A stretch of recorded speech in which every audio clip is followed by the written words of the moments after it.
জাতীয় সড়কে প্রায় ২০ মিনিট যান চলাচল বন্ধ। কেন? কারণ জানলে যেতে ইচ্ছে হবে এই স্থানে। হাসিমারা মাদারিহাট জাতীয় সড়কের দুধারে গাড়ির লম্বা লাইন দেখা গেল এদিন বিকেলে। যদিও মাঝে সাঝেই বিকেল হলেই দেখা যায় এমন ছবি, তবে এদিন ৫০টি হাতির একটি দলকে দেখা গিয়েছে রাস্তা পারাপার হতে। জলদাপাড়া জঙ্গল পারাপার হচ্ছিল এই হাতির দল। ছোট বড় মিলিয়ে একসঙ্গে এতগুলি হাতি দেখে উচ্ছ্বসিত হয়ে যান সকলে।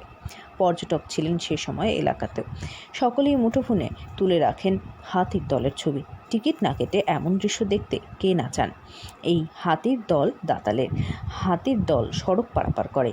এই হাতির দলের জন্য প্রায় ২০ মিনিট যান চলাচল বন্ধ হয়ে যায় জাতীয় সড়কে।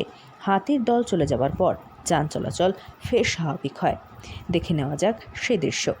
12-15 हाथी नदी में घूम रहे हैं। এটাই হচ্ছে বস।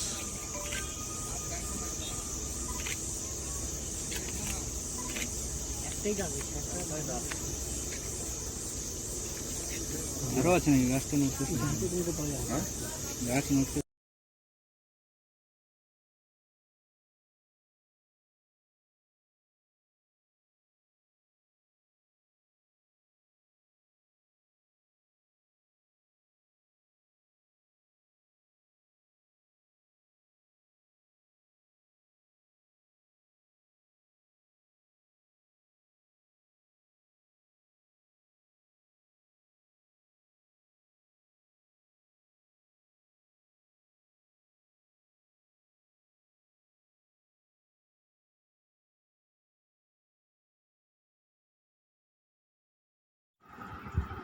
আলিপুরদুয়ার থেকে অনন্যাদের রিপোর্ট, লোকাল 18 বাংলা।